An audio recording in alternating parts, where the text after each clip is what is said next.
तो हिंदी की जो स्थिति साल 1957 में थी, वही स्थिति लगभग 2024 में मैं देख रहा हूँ। बहुत बोलने वाली, बहुत खाने वाली, बहुत सोने वाली। गड़ाते जाओ, सर पर चढ़ाते जाओ, वह मुटाती जाए, पसीने से गंधाती जाए और घर का माल मैके पहुंचाती जाए। कहने वाले चाहे कुछ भी कहें, हमारी हिंदी सुहागिन है, सती है, खुश है। आज 15 सितंबर 2024 है और लगभग जो है एक बरस, अगर हम कहीं से भी एक सुनना होगा या एक गिनना होगा कि एक साल बीत गया, हिंदी एक साल और उसकी उम्र में बढ़ोतरी हो गई। अब अगर हम ध्यान दें तो भाषा तो वाकई कुछ भी अभिव्यक्ति का साधन होती है, मात्र कोई भी भाषा हो।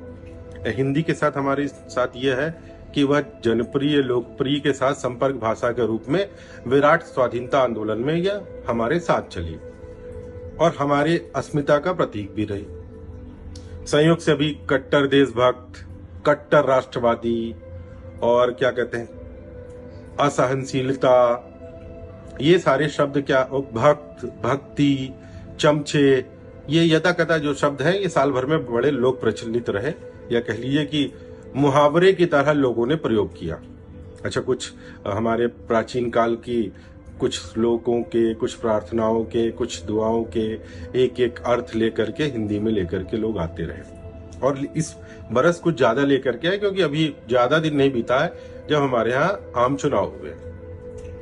तो ऐसे में हिंदी की जो एक साल में उसकी सालगिरह कह लीजिए, एक साल बीता, तो 1957 में रघुवीर सहाय द्वारा लिखी गई एक कविता जिसका शीर्षक है हमारी हिंदी, वह भी एक साल और बढ़ गया, उसके उम्र में एक वर्ष का और क्या हो गया, इजाफा हो गया, या कह लीजिए कि वह एक वर्ष की और हो गई उसकी।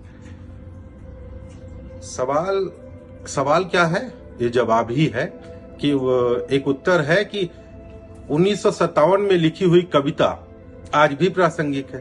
हालांकि कविता के कालजयी होने का मतलब ये कह लीजिए कि ये किसी भी कवि के लिए गौरवान्वित करने वाले पल होते हैं कि उसकी कविता 50 साल या 70 साल के बाद भी अब समाज में कालजयी बनी रहे, उसकी प्रासंगिकता बरकरार रहे। लेकिन हिंदी के साथ है तो हिंदी की जो स्थिति साल 1957 में थी, वही स्थिति लगभग 2024 में मैं देख रहा हूं।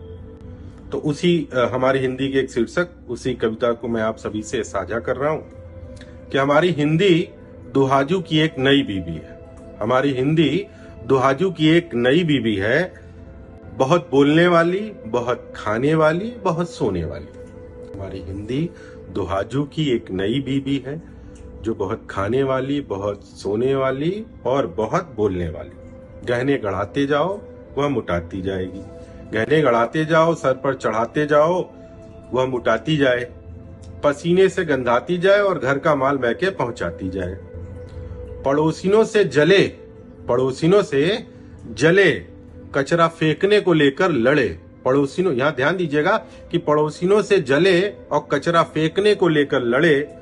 घर से तो खैर निकलने का सवाल ही नहीं उठता, घर से तो निकलने का खैर सवाल ही नहीं उठता। औरतों को जो चाहिए घर ही में है, औरतों को जो चाहिए वो घर ही में है। एक महाभारत है, एक रामायण है, तुलसीदास की भी और राधेश्याम की। एक नागिन की स्टोरी, बमे गाने और एक खारी बावली में छपा कोक शास्त्र। एक खूसट महरिन है परपंच के लिए। एक अधेड़ खसम है जिसके प्राण अकच्छ किए जा सके। एक खूसट महरिन है परपंच के लिए, एक अधेड़ खसम है जिसके प्राण अकच्छ किए जा सके। एक गुचकुलिया सा आंगन, कई कमरे, कोठरिया एक के बाद एक। एक गुचकुलिया सा आंगन, कई कमरे, कोठरिया एक पर अनेक। बिस्तरों पर चीकट तकिए, कुर्सियों पर गांजे हुए उतारे कपड़े। फर्श पर ढनकते गिलास, खूंटियों पर कुचैली चादरें जो कुएं ले जाकर फींची जाएंगी। खूंटियों पर कुचैली चादरें जो कुएं पर ले जाकर फींची जाएंगी। घर में सब कुछ है जो औरतों को चाहिए। घर में सब कुछ है जो औरतों को चाहिए। सीलन भी है और अंदर की कोठरी में 5 सेर सोना भी। सीलन भी है और घर के अंदर कोठरी में 5 सेर सोना भी। और संतान भी जिसका जिगर बढ़ गया है, जिसे वह मासिक पत्रिकाओं पर हगाया करती है, और जमीन भी जिस पर हिंदी भवन बनेगा। कहने वाले चाहे कुछ कहें, हमारी हिंदी सुहागिन है, सती है, खुश है।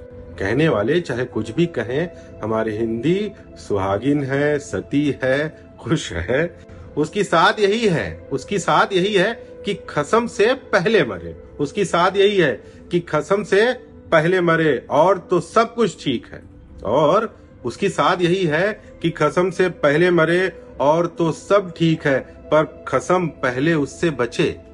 और तो सब ठीक है, पहले खसम उससे बचे, तब तो वह अपनी साथ पूरी करे। हमारी हिंदी दुहाजू की एक नई बीवी है।